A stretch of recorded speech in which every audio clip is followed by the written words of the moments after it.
ಓಂ ನಮೋ ವಾಲ್ಮೀಕಿಯೇ. ನಮಸ್ಕಾರ ಬಂಧುಗಳೇ. ನಾನು ನಿವೃತ್ತ ಪ್ರಾಧ್ಯಾಪಕ ಡಾಕ್ಟರ್ ಅರ್ಜುನ್ ಪಂಗಣ್ಣವರ್. ಹೇ ಸೀತಾರಾಮ್ ವಾಹಿನಿಯ ವಾಲ್ಮೀಕಿ ರಾಮಾಯಣ ಅಂದು ಇಂದು ಚಿಂತನ ಕಾರ್ಯಕ್ರಮದ 576ನೇ ಸಂಚಿಕೆಗೆ ತಮ್ಮೆಲ್ಲರಿಗೂ ಸ್ವಾಗತ. ಹಿಂದಿನ ಸಂಚಿಕೆಯಲ್ಲಿ ಸೀತೆಯು ರಾಕ್ಷಸರು ರಾವಣ ನೀಡುವಂಥ ಹಿಂಸೆ ಗಡುವುಗಳನ್ನು ತಗೊಂಡು ಒಂದೊಂದ್ಸಲ ಅವಳು ದುಃಖಿಸ್ತಾ ಇರ್ತಾಳೆ. ನಾನೇನಾದರೂ ಪಾಪ ಮಾಡಿರಬೇಕು, ನನಗೆ ಸುಲಭವಾಗಿ ಸಾವು ಬರ್ತಾ ಇಲ್ಲ, ಇನ್ನೂ ಏನೇನು ಹಿಂಸೆಗಳನ್ನು ನನಗೆ ಅನುಭವಿಸಬೇಕಾಗಿದೆ, ರಾಮನ ಜೀವಂತಿದ್ದಾನೋ ಇಲ್ಲೋ, ರಾಮ ಲಕ್ಷ್ಮಣರನ್ನು ಇನ್ನೇನಾದರೂ ವೇಷ ಹಾಕೊಂಡು ಹೋಗು, ಈ ರಾಕ್ಷಸ ಅಂದರೆ ರಾವಣ, ಅವಳನ್ನೇನಾದರೂ ಕೊಂದಿರಬೇಕೆ, ಅಥವಾ ನನಗೆ ಈ ರೀತಿಯಾಗಿ ರಾಕ್ಷಸರ ಬಂಧನದಲ್ಲಿ ಹಿಂಸೆ ನೀಡ್ತಾ ಇರುವುದು ರಾವಣ, ಈ ಸುದ್ದಿ ಏನಾದರೂ ರಾಮನಿಗೆ ಗೊತ್ತಾಗಿದೆಯೋ ಇಲ್ಲೋ ಅಂಥೇಳಿ ಅದನ್ನೇನು ಮಾಡ್ತಿರ್ತಾರೆ, ಒಂದು ಕಡೆ ದುಃಖಿಸ್ತಿರ್ತಾಳೆ, ಇನ್ನೊಂದು ಕಡೆಗೆ ಸಂದೇಹ ಪಡ್ತಿರ್ತಾರೆ. ಅದನ್ನೇ ಮುಂದುವರಿಸಿ ಎನ್ನ ಪತಿನಿಷ್ಠೆ, ಧರ್ಮನಿಷ್ಠೆ, ತಾಳ್ಮೆ ವ್ಯರ್ಥವಾಯಿತೆ. ನೋಡಿ, ನನ್ನ ಪತಿನಿಷ್ಠೆ, ಧರ್ಮನಿಷ್ಠೆ, ನಾನು ಯಾವಾಗಲೂ ಧರ್ಮದಿಂದ ನಡೆದವಳು, ಎಲ್ಲವನ್ನು ಸಹಿಸ್ಕೊಂಡೇನೆ, ನಾಳೆ ಸಾಕಷ್ಟು ತಾಳ್ಮೆ ಇದೆ, ಇವೆಲ್ಲ ವ್ಯರ್ಥವಾದುವ ಅಂತ ಪ್ರಶ್ನೆ ಮಾಡ್ಕೊಳ್ತಾಳೆ. ಕೃತಜ್ಞನಿಗೆ ಮಾಡಿದ ಸಹಾಯ ವ್ಯರ್ಥವಾದಂತೆ. ನೋಡಿ, ಮತ್ತಿಲ್ಲಿ ಹೋಲಿಸ್ತಾಳೆ. ನಾ ಎಲ್ಲ ಇಷ್ಟು ಉತ್ತಮ ಗುಣಗಳಿದ್ರು, ಇಷ್ಟೆಲ್ಲ ಪುಣ್ಯ ಮಾಡಿದರೂ ಕೂಡ ನನಗೆ ಯಾರೂ ಸಹಾಯಕ್ಕೆ ಬರ್ತಾ ಇಲ್ಲಲ್ಲ ಈ ಪುಣ್ಯ ಕೆಲಸಗಳು. ಅದನ್ನು ಯಾವುದಕ್ಕೆ ಹೋಲಿಸ್ತಾಳಂದ್ರೆ, ಯಾರಿಗಾದರೂ ನಾವು ಸಹಾಯ ಮಾಡಿದರೆ ಅವನು ಅದಕ್ಕೆ ಸಹಾಯ ಮಾಡದೇ ಇದ್ದರೆ ಕೃತಜ್ಞ ಆಗಿದ್ದಂದ್ರೆ, ಕೃತಜ್ಞನಾಗಿ ವರ್ತಿಸಿದ್ದಂದ್ರೆ ನಾವು ಮಾಡಿದಂಥ ಸಹಾಯ ವ್ಯರ್ಥವಾಗ್ತಿದೆ. ಅಂದರೆ ಮುಂದಿನ ಯಾರನ್ನು ಸಹಾಯ ಮಾಡಕ್ಕೆ ಹೊಂಟಿರ್ತಿಲ್ಲ, ಅಲ್ಲಿ ಎರಡು ಬರ್ತಾವೆ ವಿಚಾರಗಳು. ಒಂದು, ಏನು ನನಗೆ ನನ್ನ ಸಹಾಯವನ್ನು ಅದಕ್ಕೆ ಏನಾದರೂ ಪ್ರತಿಯಾಗಿ ಸಹಾಯ ಮಾಡ್ತಾನೋ ಇಲ್ಲೋ ಅಂತ, ಇಲ್ಲದೆ ದಾನ ಮಾಡೋಂಥವ್ರು ಕೆಲವೊಂದು ಹೇಳ್ತಾರೆ, ಸಹಾಯ ಮಾಡೋಂತ ಹೇಳ್ತಾರೆ. ಇನ್ನು ಕೆಲವೊಂದು ಕಡೆಗೆ ನಾವು ಯಾರಿಗಾದರೂ ಸಹಾಯ ಮಾಡಿದರೆ ಅದು ನಮಗೆ ತೊಂದರೆ ಬಂದಾಗ ಅವರು ನಮಗೆ ಸಹಾಯ ಮಾಡಬೇಕು, ಕೃತಜ್ಞರಾಗಿರಬೇಕು ಅನ್ನೋಂಥ ಆಧ್ಯಾತ್ಮ ಬೋಧನೆಗಳಿವೆ. ಇಲ್ಲಿ ಕೂಡ ಸೀತೆ ಹೇಳ್ತಾಳೆ, ಇಷ್ಟೆಲ್ಲ ಒಳ್ಳೆಯ ಕೆಲಸ ಮಾಡಿದನು, ಆ ಕೆಲಸಕ್ಕೆ ತಕ್ಕಂತೆ ಫಲ ಸಿಗಲಿಲ್ಲ. ಇದು ಹೆಂಗಪ್ಪ ಅಂದರೆ, ಯಾರಿಗಾದ್ರೂ ನಾವು ಸಹಾಯ ಮಾಡಿದ್ರೆ ನಾವು ಮರು ಸಹಾಯ ಮಾಡಲಿಲ್ಲ ಅಂದರೆ ವ್ಯರ್ಥವಾಗಿ ಹೋಗ್ತಿದ್ದೆ ಅವನ ಸಹಾಯ, ಹಾಗಾಗಿದೆ ನನ್ನ ಬಾಳೆ ಅಂತ ಹೇಳ್ತಾಳೆ. ಮುಂದುವರಿಸಿ, ನಿನ್ನ ಬಳಿ ಬಾರದ ಧ್ಯಾನದಲ್ಲಿ ಕೊರಗುವ ಎನಗೆ ವ್ಯರ್ಥ ಧರ್ಮಾಚರಣೆ, ನಿನಗೆ ಏಕಪತ್ನಿ ವ್ರತ ವ್ಯರ್ಥವಿದ್ದಂತೆ. ನಿನ್ನ ಬಳಿ ಬಾರದ, ನನಗಂತೂ ಇಷ್ಟು ಅಸಹಾಯಕ ಆಗಿಬಿಟ್ಟೇನಲ್ಲ, ನಿನ್ನ ಹುಡ್ಕೊಂಡು ಬರ್ಬೇಕನ್ನುವಂಥ ಸ್ಥಿತಿಯಲ್ಲಿ ನಾನಿಲ್ಲ. ಧ್ಯಾನದಲ್ಲಿ ಕೊರಗುವ, ಯಾವಾಗಲೂ ನಿಂದ ಧ್ಯಾನ ಮಾಡ್ಕೊತ ನಾನು ಕೊರಗ್ತಾ ಇದ್ದೇನೆ. ನನಗೆ ಧರ್ಮ ವ್ಯರ್ಥ ಧರ್ಮಾಚರಣೆ, ನಾನು ಮಾಡುವಂಥ ಧರ್ಮಾಚರಣೆಗಳೆಲ್ಲ ಏನಾಗಿವೆ, ವ್ಯರ್ಥವಾಗಿವೆ. ನಿನಗೆ ಏಕಪತ್ನಿ ವ್ರತ ವ್ಯರ್ಥವಿದ್ದಂತೆ. ಮತ್ತು ಅದನ್ನು ತೊಗೊಂಡೋಗಿ ಹೊಲಿಸ್ತಾಳೆ. ನೀನು ಯಾವ ಪ್ರಕಾರವಾಗಿ ಒಂದೇ ಪತ್ನಿಯನ್ನು ಏಕಪತ್ನಿ ವ್ರತ ನೀನು ಹೆಂಗೆ ಆಚರಣೆ ಮಾಡ್ಕೊತ ಬಂದೇ ಅಲ್ಲ, ಅದು ಹೆಂಗೆ ನಿನಗೆ ಈಗ ವ್ಯರ್ಥವಾಯಿತೋ ಹಾಗೆ ನನಗೂ ಇದು ಧರ್ಮಾಚರಣೆಗಳು, ನನ್ನ ಎಲ್ಲ ಪತಿಭಕ್ತಿ ಗೀತೆ ಏನಿದೆಲ್ಲ ಇದೆಲ್ಲ ವ್ಯರ್ಥವಾಗ್ತಾ ಇದೆ ಅಂಥೇಳಿ ದುಃಖಿಸ್ತಾಳೆ. ತಂದೆಯ ವಚನ ಪಾಲಿಸಿ ವನವಾಸದಿಂದ ಮರಳಿ ವಿಶಾಲಾಕ್ಷಿಯೊಂದಿಗೆ ಸುಖವಾಗಿರು ನೀನು. ಇದು ನೋಡಿ, ಇದೊಂದು ಶ್ಲೋಕದಿಂದಾಗಿ ಬಹಳಷ್ಟು ಜನ ನಂತರದ ಕವಿಗಳು ರಾಮನು ಏಕಪತ್ನಿ ಮನುಷ್ಯ ಅಲ್ಲ, ಅವನಿಗೂ ಸಾಕಷ್ಟು ಜನ ಪತ್ನಿಯರಿದ್ದರು ಅಂತ ಬಹಳಷ್ಟು ಕಥೆಗಳು ಬಂದವು, ಕಟ್ಟುಕಥೆಗಳು ಬಂದವು, ನ್ಯಾರೇಷನ್ಸ್ ಬಂದವು. ಹೊಸ ಹೊಸ ರಾಮಾಯಣದಲ್ಲಿ ಹೊಸ ಹೊಸ ಕವಿಗಳು ತಮಗೆ ಕಂಡಂತೆ ರಾಮಾಯಣವನ್ನು ತಮಗೆ ಕಾಣಿಸ್ಯಾರವರು, ತಮಗೆ ತಿಳಿಸ್ಯಾರ.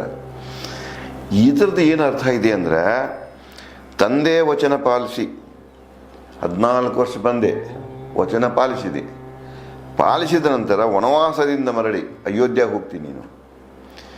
ವಿಶಾಲಾಕ್ಷಿಯರೊಂದಿಗೆ, ನಾನಂತೂ ಇಲ್ಲಿ ಸತ್ತು ಹೋಗಿಬಿಡ್ತೇನೆ, ನೀ ಪುನಃ ಅಯೋಧ್ಯೆಗೆ ಹೋಗಿ ರಾಜವೈಭವವನ್ನು ಪಡೆದು ಮತ್ಯಾರು ಸುಂದರ ಸ್ತ್ರೀಯರಿದ್ರಂದ್ರೆ ಅವ್ರನ್ನ ಮದುವೆ ಮಾಡಿದ್ರೆ ಮರು ವಿವಾಹ. ತ್ರೇತಾಯುಗದಲ್ಲಿ ಮರುವಿವಾಹ ಇತ್ತು, ಹೆಂಡತಿ ಬಿಟ್ಟು ಹೋಗಿದ್ದಳು, ಸತ್ತು ಹೋಗಿದ್ದಳು, ಏನೇ ಆಗಿತ್ತಂದ್ರೆ ಪತ್ನಿಯನ್ನು ಕಳ್ಕೊಂಡಂಥ ವ್ಯಕ್ತಿ ಪುನಃ ವಿವಾಹ ಆಗ್ತಿದ್ದ. ಅದನ್ನೇ ಇಲ್ಲಿ ಯಾಕೆ ನೆನೆಸಿಕೊಳ್ತಾಳ, ನಾನಂತೂ ಇಲ್ಲಿದ್ದೆ, ನೀ ಎಲ್ಲಿದ್ದೆ ನನಗೆ ಗೊತ್ತಿಲ್ಲ, ನಾ ಇಲ್ಲದ ನಿನಗೆ ಗೊತ್ತಿಲ್ಲ. 14 ವರ್ಷ ಇದ್ರಾಗ ಮುಗಿತೈತಿ. ಮುಗಿದ ನಂತರ ನೀ ತಂದೆ ವಚನ ಕೊಟ್ಟಂಗ ನೀ ಪಾಲಿಸಿ ಏನು ಮಾಡ್ತೀಯ, ಅಯೋಧ್ಯೆ ಹೋಗಿಬಿಡ್ತೀಯ. ಅಯೋಧ್ಯೆಗೆ ಹೋದ ನಂತರ ನೀ ವಚನ ಕೊಟ್ಟಂತೆ ಅಲ್ಲಿ ರಾಜ ಆಗ್ತೀಯ ಮತ್ತು ನಿನ್ನನ್ನು ಮದುವೆ ಮಾಡಿಕೊಳ್ಳುವಂಥ ಸುಂದರ ಸ್ತ್ರೀಯರು ಇರ್ತಾರೆ. ಅದಕ್ಕೆ ಇಲ್ಲಿ ಅವನಿಗೆ ರಾಮನಿಗೆ ಒಂದು ಹಾರೈಕೆಯನ್ನು ಮಾಡ್ತಾಳೆ. ಏನಂದರೆ, ನೀನು ಮತ್ತು ಹೆಣ್ಣು ಮಕ್ಕಳನ್ನು ಮದುವೆಯಾಗಿ ಸುಂದರ ಸ್ತ್ರೀಯರನ್ನು ಮದುವೆಯಾಗಿ ಸುಖವಾಗಿರು. ಹಾರೈಕೆ ಇದು ಸೀತೆಯ ಮನಸ್ಸಿನಿಂದ ಬಂದ ಹಾರೈಕೆ. ನಾನಂತೂ ದುಃಖದಾಗ ನಾ ಸತ್ತು ಹೋಗೋಣಾಗ ನೀರೇ ವನವಾಸ ಮುಗಿಸ್ಕೊಂಡು ಹೋಗಿ ಮತ್ತು ಸುಂದರ ಸ್ತ್ರೀಯರನ್ನು ಮದುವೆಯಾಗಿ ಸುಖವಾಗಿರು, ನೀ ಎಲ್ಲೇ ಇರು ಸುಖವಾಗಿರು ಅಂಥೇಳಿ ರಾಮನಿಗೆ ಹಾರೈಸ್ತಾಳೆ. ಓ ರಾಮ, ವ್ಯರ್ಥವಾದವು ಎನ್ನ ಪ್ರೇಮ ಮತ್ತು ನಿಷ್ಠೆ.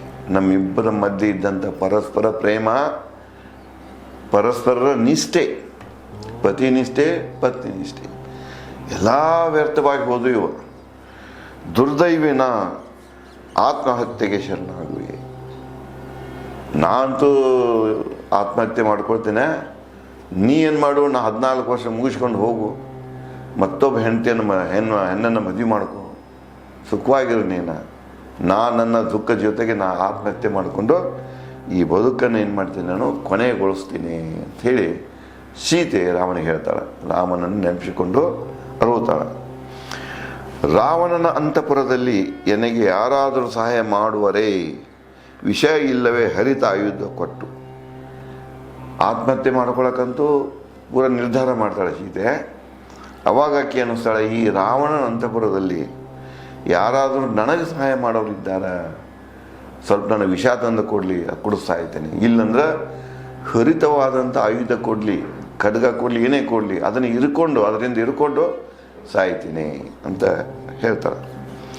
ಎನ್ನ ಆತ್ಮಹತ್ಯೆಗೆ ಹೀಗೆ ಶೋಕಿಸುತ್ತಾ ರಾಮನ ನೆನೆಸುತ್ತಾ ಸಪ್ಪೆ ಮುಖದ ಸೀತೆ ಬಂದಳು ಬಳಿ ಪುಷ್ಪಿತ ವೃಕ್ಷದ.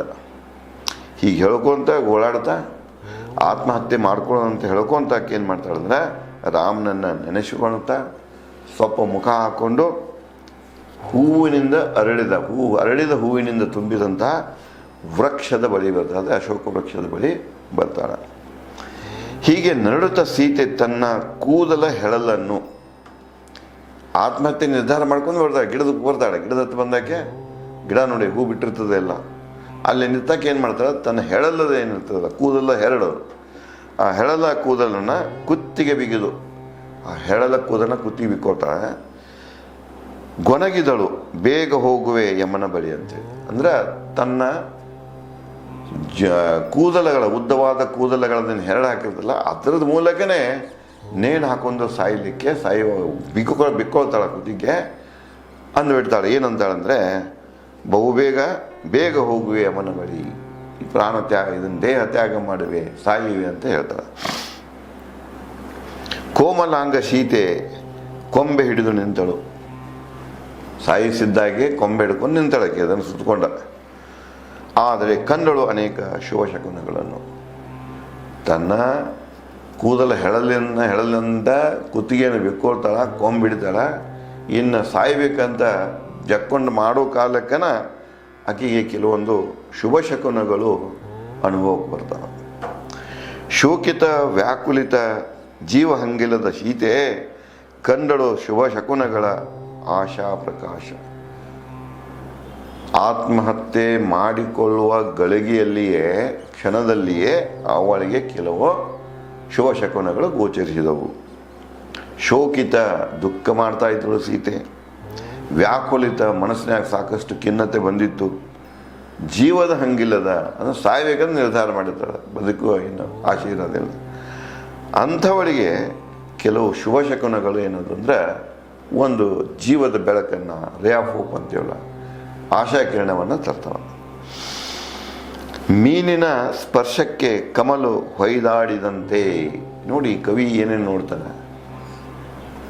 ಈ ಸರೋವರದಲ್ಲಿ ಕಮಲಗಳು ಇರ್ತಾವ, ಮೀನುಗಳು ಇರ್ತಾವ. ಹೊಳೆಯ ದಂಡ್ಯಾಗ ಕಮಲಗಳು ಇರ್ತಾವ, ಮೀನುಗಳು ಇರ್ತಾವ. ಕೆಳಗಡೆಗೆ ಮೀನುಗಳು ಹಾದಾಡ್ತಿದ್ದಾಗ ಅವು ಏನಾಗ್ತದೆ, ಕಮಲದ ಟೊಂಗೆಗಳಿಗೆ ಎಲೆಗಳಿಗೆ ತಟ್ತಾವೆ. ಅದನ್ನು ಹೇಳ್ತಾನೆ, ಮೀನಿನ ಸ್ಪರ್ಶಕ್ಕೆ ಕಮಲ ಹೊಯ್ದಾಡಿದಂತೆ ಶೀತೆಯ ವಕ್ರ ಹುಬ್ಬಿನ ಎಡಗನ್ನು ಮಿಡಿಯಿತು. ಯಾವ ರೀತಿ ಮೀನು ಹೋಗೋ ಕಾಲಕ್ಕೆ ಕಮಲದ ಎಲಿಗೆ ಬಡಿತೋ ಅಥವಾ ದೈಟಕ್ಕೆ ಬಡಿತ ಹೆಂಗೆ ಅಲೆಗಾಡ್ತದಲ್ಲ, ಹಂಗೆ ಇವಳು ಸಾಯ್ಬೇಕು ಅನುಗುಣದ ಎಡಗನ್ನು ಮಿಡಿತ ಶುರುವಾಗ್ತಿದೆ, ಸಿಡಲಿಕ್ಕೆ ಶುರುವಾಗ್ತಿದೆ. ಗಂಧಲೇಪನ ಆಭರಣ ಭೂಷಣ ಅಂದದ ಸೀತೆಯ ಎಡಗೈ ಭುಜ ಮಿಡಿಯಿತು. ಇವು ಶಕುನಗಳನ್ನು ದೇಹದಿಂದ, ಈಗ ನಾಡಿ ಬಡ್ತಗಳು, ನರಗಳ ಬಡ್ತ ಏನಾಗ್ತದಲ್ಲ ಅದರ ಮ್ಯಾಗೂ ಶುಭ ಅಶುಭನಂತ ಡಿಕೋಡನ್ ಮಾಡ್ಕೊಂಡು ಹೇಳುವಂಥ ಕಲೆ ವಿಜ್ಞಾನ ನಮ್ಮ ದೇಶದಲ್ಲಿ ಮೊದಲಿಂದನೂ ಇದೆ. ಅದನ್ನು ಕೆಲವು ಮಂದಿ ದುರುಪಯೋಗ ಮಾಡ್ಕೋತಾರೆ. ಅದನ್ನೇನು ಕೆಲವು ಮಂದಿ ಅದು ಒಂದು ದಂಬಾಚಾರನೋ ಅಂತಾರೆ, ಅಥವಾ ಮೋಸ ಮಾಡುವಂಥ ವಿದ್ಯೆ ಅಂತಾರೆ, ಅದು ಒಂದು ಮೌಢ್ಯ ಅಂತಾರೆ. ಇರೋದೇ ಒಂದು ವಿದ್ಯೆಗೆ 108 ಟೀಕೆಗಳು ಇದ್ದೇ ಇರ್ತಾವೆ, 108 ನ್ಯಾರೇಷನ್ಸ್ ಇದ್ದೇ ಇರ್ತಾವೆ. ಇರಲಿ, ಯಾರ್ಯಾರ್ದು ಇರ್ತದೆ. ಬಟ್ ಇಲ್ಲೇನಿದೆಯಲ್ಲ, ಬಹಳ ದಿನಗಳಿಂದನೂ ಈ ಶರೀರದಲ್ಲಿ ಆಗುವಂಥ ಈ ನಾಡಿ ಬಡಿತಗಳ ಸಂಕೇತಗಳನ್ನಾಗಿ ಮಾಡ್ಕೊಂಡು ಡಿಕೋಡ್ ಮಾಡಿ ಮುಂದಿನ ಘಟನೆಗಳು ಸರಿಯಾಗ್ತಾವೋ ತಪ್ಪಾಗ್ತಾವೋ ಒಳ್ಳೆಯದಾವೋ ಕೆಟ್ಟದೋ ಅನ್ನೋದನ್ನ ತಿಳ್ಕೊಳ್ಳುವಂಥ ನಿಷ್ಕರ್ಷೆಗೆ ಬರುವಂಥ ಈ ಶಕುನ ಶಾಸ್ತ್ರ ಭಾರತದಲ್ಲಿ ಹಿಂದಿನಲ್ಲಿತ್ತು. ಇವಳಿಗೆ ಕೂಡ ಆ ಸಂಕೇತಗಳು ಬಂದಾಗ ಅವಳು ಒಂದು ಕ್ಷಣ ನಿಂತು ಏನೋ ಒಂದು ಬದುಕಿನ ಆಸೆ ಕಾಣ್ತಾ ಇದೆ, ಪ್ರಾಣ ಬಿಡು ಪೂರ್ವದಲ್ಲಿ ನೋಡೋಣ ಅಂಥೇಳಿ ಸೀತೆ ತನ್ನ ಮನದಲ್ಲಿ ಅಂದುಕೊಳ್ತಾಳೆ. ಇದೇ ರೀತಿಯಾಗಿ ಮುಂದೆ ಅವು ಯಾವ್ಯಾವ ಶುಭ ಶಕುನಗಳನ್ನು ಕಾಣ್ತಾಳೆ, ಮುಂದೇನು ಬೆಳವಣಿಗೆ ಆಗ್ತಿದೆ ಅನ್ನೋದನ್ನು ನಾನು ತಮಗೆ ಮುಂದಿನ ಸಂಚಿಕೆಯಲ್ಲಿ ಹಂಚಿಕೊಳ್ಳುತ್ತೇನೆ.